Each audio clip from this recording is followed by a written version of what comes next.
Bonjour à toutes et à tous. Les rues d'Etterbeek ont un secret. Vous vivez dans une rue et vous ne connaissez probablement pas son histoire. Alors nous allons rouler vers Willy Van Damme pour nous aider à résoudre ces énigmes.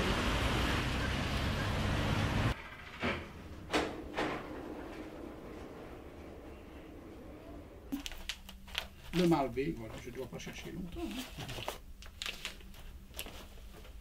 La première fois qu'on a fait une carte de toute la Belgique et même un peu de la Hollande et de la France, c'était en 1777 et c'était Charles de Lorraine qui a donné ordre à son armée de mettre en carte toute la Belgique.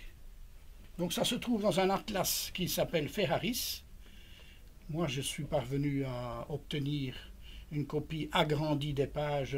Le Malbeek vient d'Ixelles, de la place Flaget, mais regardez bien, à Etterbeek, en ce temps-là, il y a très peu de maisons, hein, et toutes les maisons sont quasi des maraîchers, parce que tous ces petits jardins, c'est de la salade, des poireaux.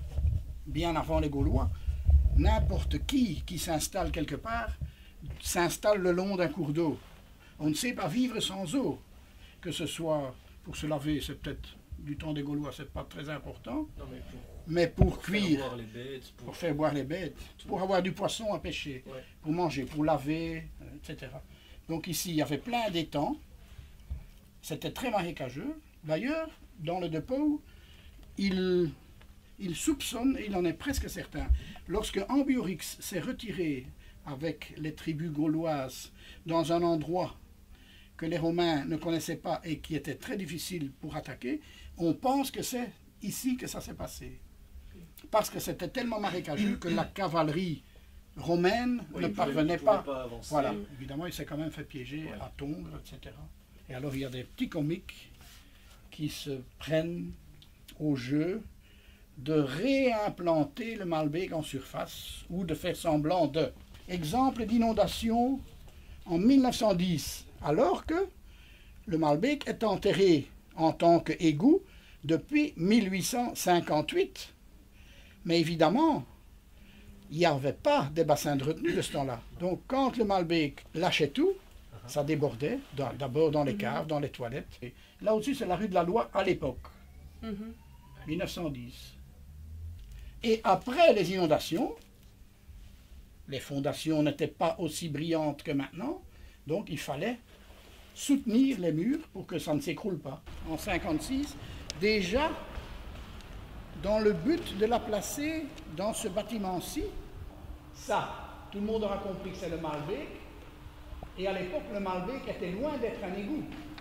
La preuve, c'est que l'artiste qui a fait le projet sur les cartons, il a ajouté des petites fleurs qui flottent à la surface pour symboliser que le Malbeek était un ruisseau qui sentait bon. Vous voyez ça? Alors, deuxième chose, je vous ai dit tout à l'heure, on n'était pas loin de la forêt de Soignes. Effectivement, pour symboliser qu'on n'était pas loin de la forêt, regardez toutes les feuilles qu'on a fait virevolter. Hein, voilà. Et la preuve que l'eau était propre, c'est que le palais du Koudenberg et les aristocrates et les nobles de Bruxelles envoyaient leurs domestiques à Etterbeek pour laver le linge sale, plus ou moins en famille. Lors de notre prochaine émission, nous discuterons des rues qui se trouvent dans le quartier autour de la Chesse.